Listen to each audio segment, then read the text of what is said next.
तो ईदु vista classes में आप लोगों का स्वागत है। मैं एम के गुप्ता आप लोगों के बीच अकाउंटेंसी का कुछ इम्पोर्टेंट क्वेश्चन लेकर के आया हूं, जो कि आने वाले कोई भी कॉम्पिटिटिव एग्ज़ाम के लिए बहुत ही ज़्यादा इम्पोर्टेंट है।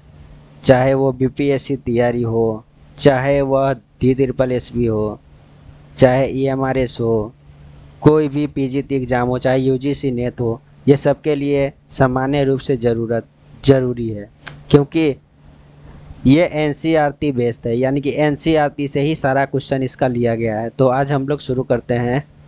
क्वेश्चन नंबर फर्स्ट है, तो इसमें पहले है complete the following sentence with appropriate words, यानी कि जो भी सेंटेंस दिया गया है उसमें कौन सा वर्ड्स आएगा उसका आपको यूज करना है। तो पहला है information in financial reports is based on. ठीक है, तो जो भी फाइनेंशियल इंफॉर्मेशन का जो भी रिपोर्ट होता है वो किस पे बेस होता है। ठीक है, तो इसका आंसर हो जाएगा इकोनॉमिक ट्रांजैक्शंस। तो जो भी हमारा फाइनेंशियल रिपोर्ट होता है वो इकोनॉमिक ट्रांजैक्शन पे बेस होता है, केवल इकोनॉमिक्स ट्रांजैक्शन को ही रिकॉर्ड किया जाता है यहाँ पे। ठीक है, अगला है internal users are the dash of the business entity, यानी कि बिजनेस एंटिटी में जो भी इंटरनल यूजर होते हैं वो कौन होते हैं। तो मैनेजमेंट या एम्प्लॉय जो भी होते हैं वो बिजनेस एंटिटी का इंटरनल यूजर्स होते हैं।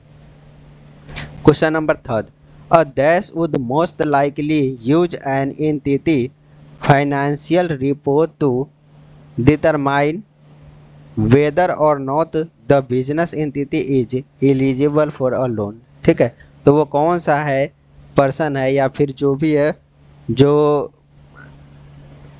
ज़्यादा ही डिपेंड करता है कि वो जो बिजनेस है वो एलिजिबल है कि नहीं लोन के लिए। तो ये डिपेंड करता है क्रेडिटर्स के ऊपर। किसके ऊपर डिपेंड करता है? क्रेडिटर्स के ऊपर। क्रेडिटर जितना अच्छा होगा उसको लोन उतना जल्दी ही प्रोवाइड किया जाएगा।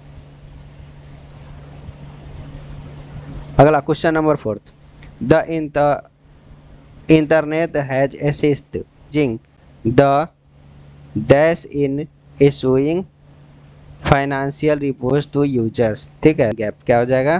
टाइम गैप हो जाएगा। टाइम गैप है जो कि फाइनेंशियल रिपोर्ट यूजर के लिए ज़रूरत होता है।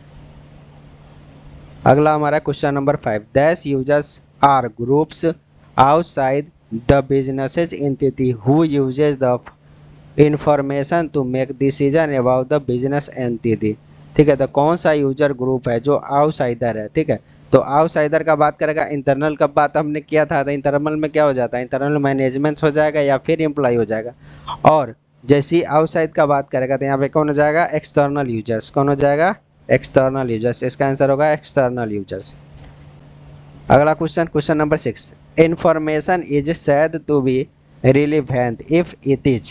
ठीक है, तो इंफॉर्मेशन जो रिलीवेंट होगा, ये कौन सा इंफॉर्मेशन है जो रिलीवेंट होगा, अच्छा माना जाएगा। कैसा इंफॉर्मेशन होना चाहिए? तो फ्री फ्रॉम बाइस, यानी कि उसमें बाइस से ये एकदम परे होना चाहिए, इसमें झगड़ा से कोई लेना देना नहीं है।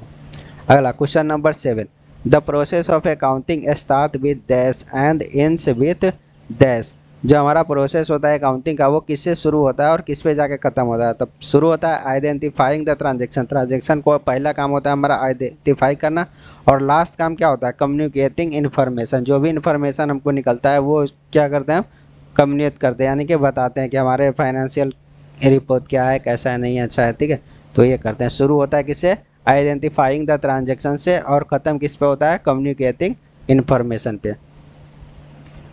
Next question number 8, accounting measures the businesses transactions in terms of dash unit. ठीक है, तो जो भी अकाउंटिंग का जो मेजर होता है वो बिजनेस ट्रांजेक्शन के वो किस टर्म में होता है। तो हमेशा ये ध्यान रखना है कि जो भी फाइनेंशियल यानी कि बिजनेस का जो भी ट्रांजेक्शन होता है वो हमेशा मॉनेटरी टर्म में उसको हम मेजर करते हैं, यानी कि मनी के टर्म में मेजर करते हैं, तो इसको बोलेंगे मॉनेटरी यूनिट्स। ठीक है, terms of monetary units. Question number 9, identified and measured economic events should be recording in dash order, ठीक है।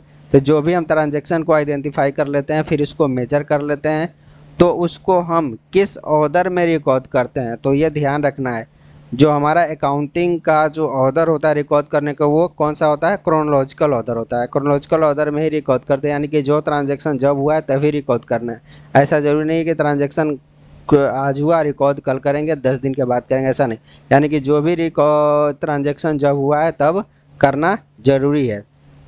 तो आज के लिए इतना काफ़ी है, 9 क्वेश्चन। फिर अगले क्लास में हम इसका सेकेंड पार्ट करेंगे।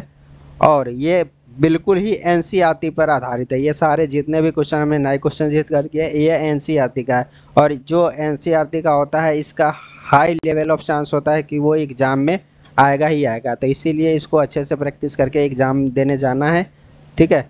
और एग्ज़ाम से पहले इसको एक बार ज़रूर देख करके जाएं, ठीक है। वीडियो देखने के लिए बहुत बहुत धन्यवाद। Thank you.